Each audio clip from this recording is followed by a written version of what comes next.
네, 지금부터 을지로위원회 발주자 직접 지급 3법 발의 기자회견을 시작하도록 하겠습니다. 취지및 목적을 간단하게 말씀드리도록 하겠습니다. 건설업이 반복되는 임금 지급 문제로 인해 개별 사업체 문제가 아닌 구조적으로 문제가 있습니다. 2024년 임금 지급 규모는 사상 최초로 2조 원을 넘었고 25년에도 2조 원대 임금 지급이 지속되고 있습니다. 이에 을지로위원회가 발주자 직접 지급 3법 발의를 위해 관계부처와 간단한 심의협의를 지속 진행해 왔습니다. 그리고 현장 적용 가능성과 부처과 부담 등은 여러 방향에서 논의를 지속했고 관계부처와도 공감대도 형성됐습니다. 을지로위원회는 발주자 직접 지급 3법 발의 기자회견을 통해 임금 지급 문제 해결을 위한 법안 발의를 공식 발표하고 후속 조치 등 향후 계획을 발표하기 위해 오늘 기자회견을 개최합니다. 발언 순서를 말씀드리기 전에 이 자리에 함께하신 단위를 말씀드리도록 하겠습니다. 오늘 기자회견의 주체는 더불어민주당 을지로위원회, 대한민국 건설 똑바로 범국민 대책위원회겠습니다. 참석은 민병덕 을지로위원장님, 영태영 국회의원님, 박홍배 국회의원님 등 계십니다.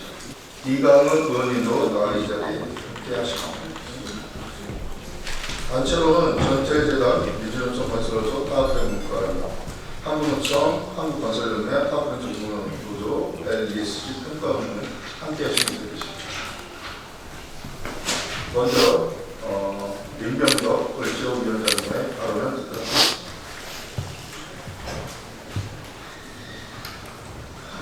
네, 저희는 오늘 나름대로 오늘 굉장히 중요한 날이고 그러한 내용을 발표하는 자리입니다. 우리 기자 여러분들께서 많이 관심을 가져주셨으면 좋겠습니다. 을과 더불어 언제나 함께하는 더불어민주당 을지키는 민생실천위원회입니다. 저는 위원장 민병덕 의원입니다. 오늘 을지로위원회는 건설업 등 노동 현장에서 수십 년 동안 반복되어온 임금체불 문제를 구조적으로 해결하기 위한 발주자 직접 지급 3법 발의를 이 자리에서 공식 선언합니다. 2024년 임금체불 규모가 사상 처음으로 2조 원을 넘어섰습니다. 2025년에도 2조 원이 넘는 임금체불, 아니 임금절도가 계속되고 있습니다. 수십만 명의 노동자가 임금을 절도당하는 이 현실, 더 이상 두고 볼 수는 없습니다. 오늘 발의하는 발주자 직접 지급 3법은 건설산업기본법, 하도급법, 근로기준법 개정안입니다. 존경하는 염태영 의원님이 건설산업기본법을, 존경하는 박홍배 의원님이 근로기준법을, 그리고 제가 하도급법 개정안을 각각 준비했습니다. 법안 준비에 있어 주신 두 분께 각별한 감사의 말씀을 드립니다. 그리고 전태일 재단을 비롯한 대한민국 건설 똑바로 범국민 대책위에도 감사하다라는 말씀을 드립니다. 국토교통부, 공정거래위원회, 고용노동부 관계자 여러분이 수차례 간담회와 실무 협의를 함께해 주셨습니다. 깊이 감사드립니다. 발주자 직접 지급 3법의 핵심은 명확합니다. 발주자가 노무비, 장비비, 자재비를 건설사 계좌를 거치지 않고 실제 계약 당사자에게 직접 지급하도록 법으로 못을 받는 것입니다. 중간에서 임금이 새어나갈 구조적 통로를 원천 차단하는 것입니다. 발주자 직접 지급 3법의 가장 큰 의의는 사후 구제가 아닌 사전 예방을 제도적으로 보장한다는 것입니다. 이 법이 국회를 통과하는 순간 건설 노동자를 비롯한 현장의 모든 노동자들이 일한 만큼 임금을 받는다는 너무도 당연한 권리를 온전히 보장받을 것으로 기대합니다. 을지로위원회는 법안 발의 이후에도 토론을 열고 관계부처 협의를 이어가면서 법안의 신속한 심의와 통과를 위해 모든 역량을 쏟겠습니다. 감사합니다.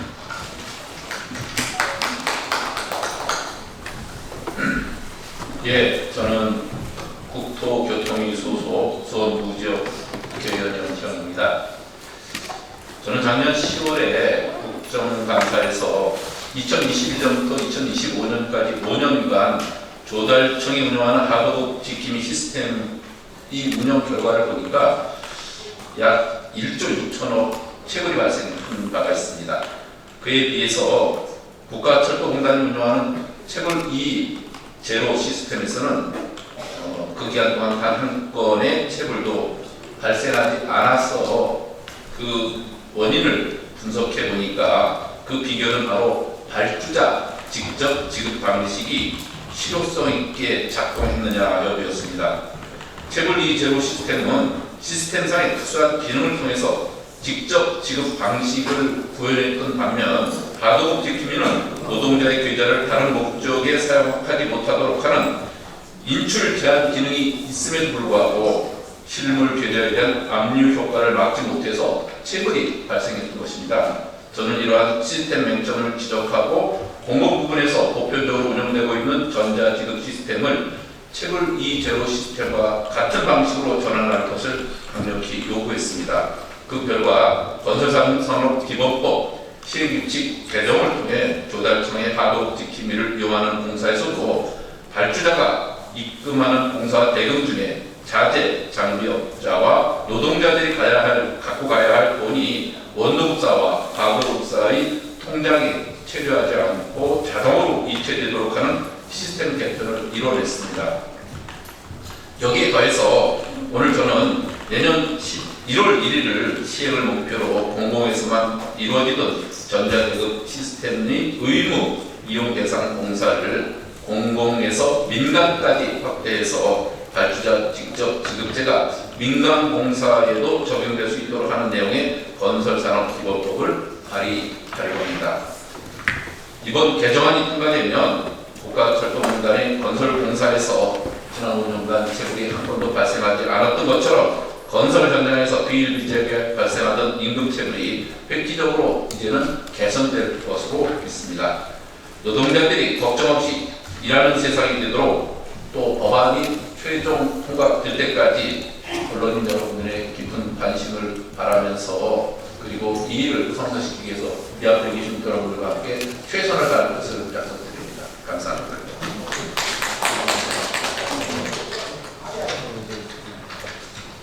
네, 국회 기후에너지환경노동위원회 소속 더불어민주당 국회의원 홍배의원입니다.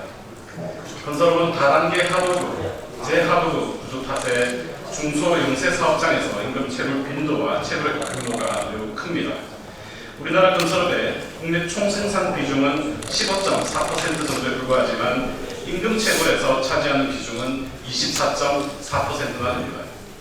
현행근로기준법 제44조의 3은 건설업 공사도급 임금 체불에 대해 직상수급인과 하수급인이 합의한 경우 직상수급인이 하수급인의 노동자에 대해 임금을 직접 지불할 수 있음을 규정하고 있습니다. 또한 44조의 2는 불법 하도급의 경우 직상수급인의 임금 지급 연대 책임과 직접 지급 의무를 규정하고 있습니다. 그러나 지난 20년간 건설업의 임금 체불 사정은 전혀 나아지지 않았습니다. 공공발주 공사에서는 일부 발주자 직접 지급이 지켜졌지만 민간 발주 공사에서는 전혀 작동하지 않았기 때문입니다. 저는 공공, 민간 구분 없이 발주자 직접 지급 제도가 작동할 수 있는 구조적인 시스템을 갖추고자 근로기준법 개정안을 마련했습니다.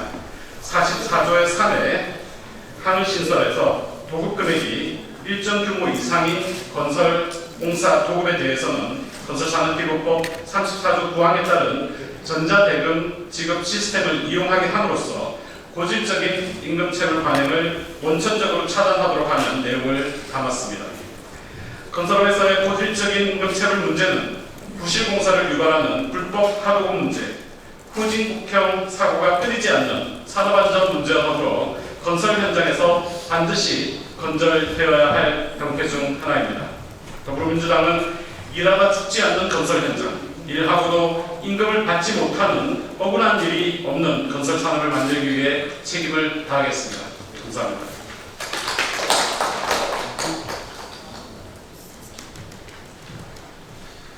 네, 건설 똑바로 범국민 대책위원회 대표를 맡고 있는 송경영 신부입니다.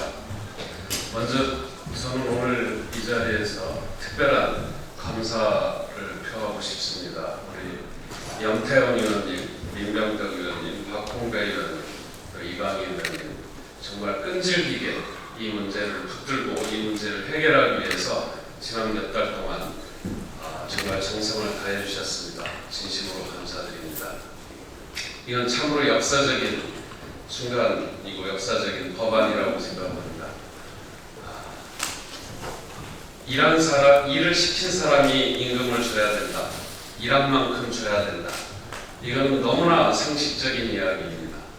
19세기에 산업이 발달하고 자본주의가 막 시작될 때 이미 영국에서는 임금은 단순한 노동력의 대가가 아니라 한 인간이 충분하게 문화생활을 향유하고 한 인간으로서의 존엄성을 회복할 수 있을 만큼 그 본인에게뿐만 아니라 그 가족들과 더불어서 라고 하는 사상이 이미 정립되어 있었고, 임금은 일을 시킨 사람 일한 만큼 줘야 된다고 하는 것이 이미 정립되어 있었습니다.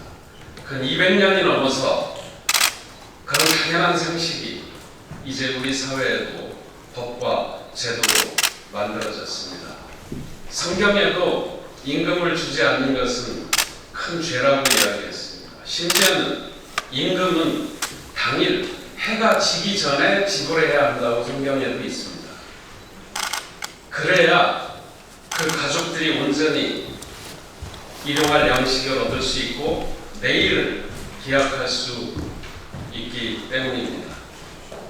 이 당연한 상식이 이제서야 제정되었지만 그래도 저는 정말 크게 다행이라고 생각하고 이 당연한 상식을 회복시키도록 노력해준 우리 의원님들께 다시 한번 진심으로 감사드립니다.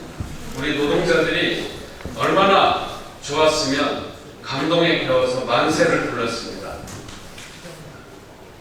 정말 수십 년 동안 이 맺힌 가슴에 한이 터져나간다고 그런 표현을 했습니다.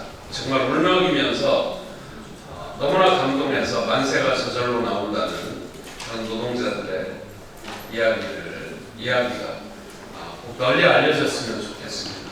그래서 다시는 우리 사회에서 임금 체불 때문에 고통받는 일이 없게 되기를 진심으로 바랍니다. 다시 한번 우리 민병덕 의원님, 염태영 의원님, 박홍배 의원님, 이광희 의원님의 노고에 진심으로 감사드립니다. 고맙습니다. 네, 안녕하십니까.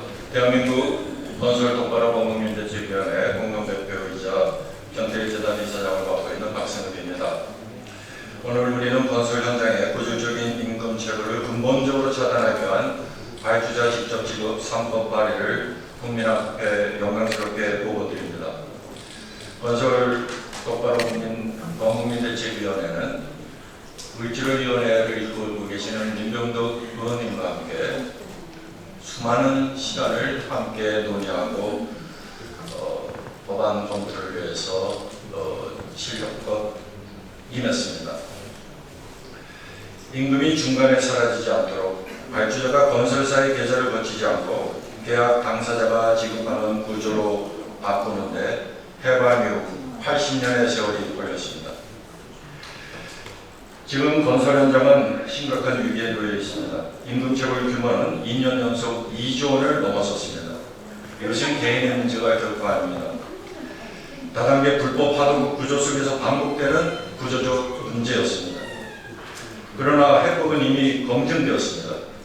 지난해 존경하는 염태영 의원께서 국정감사를 통해서 실증적인 검증을 통해서 철도 건설 현장의 체불 시스템이 체불을 원천적으로 막고 있다고 하는 것을 증명해 내셨습니다. 발주자 직접 지급 3법은 단순한 임금 체불 방지책이 아닙니다. 건설 산업의 투명성과 공공성을 높이고 노동의 가치를 바로 세우는 제도입니다. 전태일 열사의 외침 이후 56년이 지났습니다. 이제는 일한 만큼 정당한 임금을 받게 하라는 요구를 넘어서서 임금체불 제로 사회로 반드시 나아가야 할 때입니다. 이번 법안 발의를 위해서 함께해 주신 을지로위원회 민경득 위원장님, 영태영 의원님, 박홍배 의원님, 이강일 의원님께 전국의 모든 노동 현장의 동지들과 함께 깊은 감사의 인사를 올립니다. 아울러 국회와 정부의 노력에도 대한민국 건설 똑바로 범국민 대책위원회를 대표하여 깊이 감사드립니다. 고맙습니다.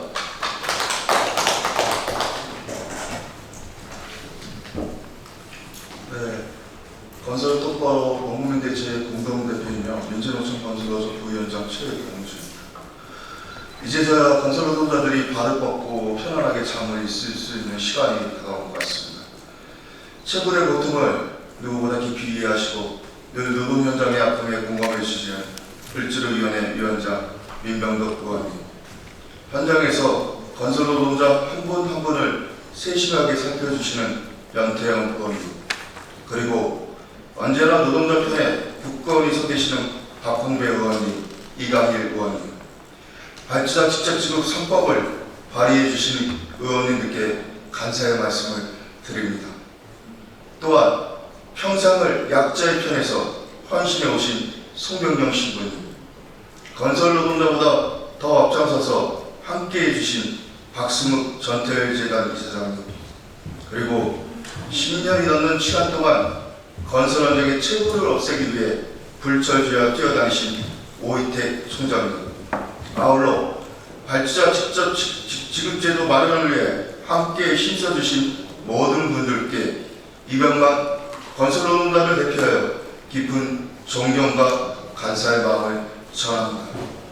발주자 직접 지급 3법은 단지 하나의 법이 아닙니다. 이제 중요한 것은 발의에 머무르지 않고 발주자 직접 지급 3법이 현장에서 반드시 살아 움직이도록 만드는 일입니다. 건설 노동자가 앞장서서 노동의 가치가 존중되는 건설의 현장을 끝까지 만들어 가겠습니다. 감사합니다. 이로써 금일 발주자 직접 지급 3법 발의 기자회견을 마치도록 하겠습니다. 감사합니다. 기자회견 참조 부탁드립니다. 네.